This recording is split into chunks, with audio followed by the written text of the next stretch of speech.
सुमित्रा जी का बेटा था अमित और बहू का नाम था अमृता।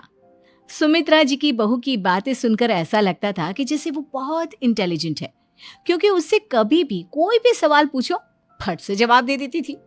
अरे भाई, उसके जवाब से तो गूगल भी पीछे रह जाता था। और इसलिए कम से कम सुमित्रा जी के घर में तो किसी को भी गूगल की जरूरत ही नहीं पड़ती थी। जब भी घर में कोई बात चलती, कोई कुछ भी कहता, तो अमृता फट से कह देती, ये तो मेरे साथ भी हुआ था, मुझे इसके बारे में सब मालूम है। एक दिन सुमित्रा जी अमित और अपनी बहू अमृता के साथ अमित के बुआ जी, फूफा जी यानी कि मुकेश और उर्मिला जी के यहाँ पर मिलने के लिए गए।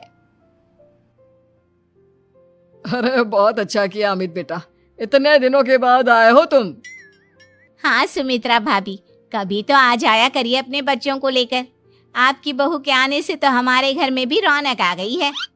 वो क्या है ना, अमित ऑफिस के काम में बहुत बिजी रहता है, इसलिए उसे तो वक्त ही नहीं मिल पाता। अच्छा, लगता है नौकरी काफी मुश्किल है अमित की। अरे नहीं नहीं फूफा जी, ऐसी कोई बात नहीं है।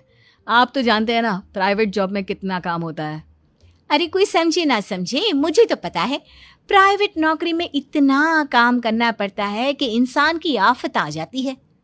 लेकिन बेटा, तुमने तो कभी जॉब की ही नहीं, तुम्हें कैसे पता?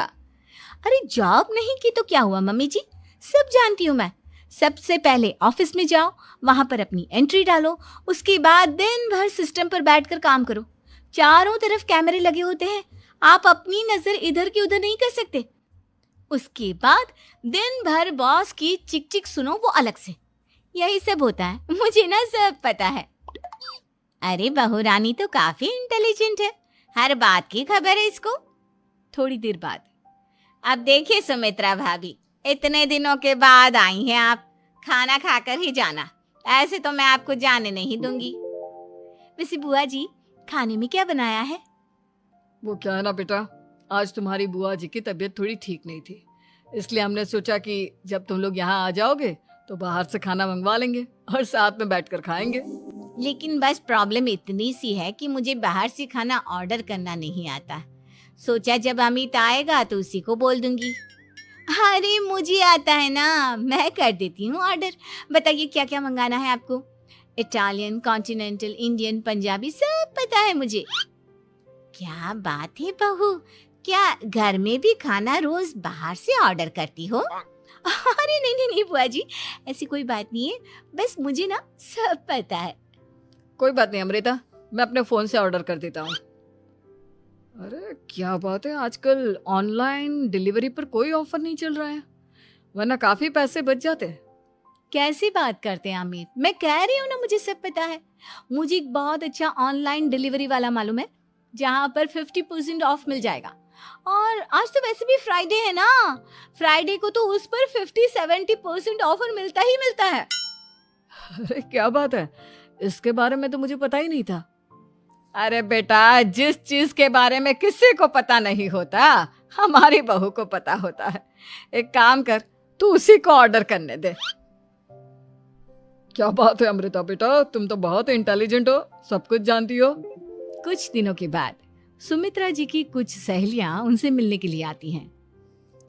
अरे सुमित्रा बहन कैसी हो, बहू कैसी है तुम्हारी? अरे पूछिए मत, बहुत इंटेलिजेंट है मेरी बहू, सब कुछ जानती है। क्या बात है, बहू के आने के बाद तो औरतें दुखी हो जाती है, लेकिन तुम तो बहुत खुश लग रही हो। वो क्या है ना, मेरी बहू है ही इतनी अच्छी। अरे तो बुलाओ ना, हमारे साथ बैठेगी, बातें करेंगी तो हमें भी अच्छा लगेगा। सुमित्रा जी अमृता को बाहर बुलाती हैं और उसके बाद सब लोग बातें करने लगते हैं। क्या बताऊं, कुछ दिनों से घुटनों में इतना दर्द हो रहा है कि चला भी नहीं जाता। अब बुढ़ापे में तो ये सब चलता ही रहता है, क्या कर सकते हैं। आंटी जी, आप योगा करिए, योगा और साथ में ना काले तिल खाया करिए, आपके घुटनों का दर्द भाग जाएगा। लेकिन तुमको ये सब कैसे पता बेटा? अरे मेरे भी घुटनों में दर्द होने लगा था, मैंने योगा किया और काले तिल के साथ गुड़ मिलाकर उनके लड्डू बनाकर खाए, एकदम ठीक हो गए हैं मेरे पैर। अमृता, ये तुम क्या कह रही हो, इतनी कम उम्र में तुम्हारे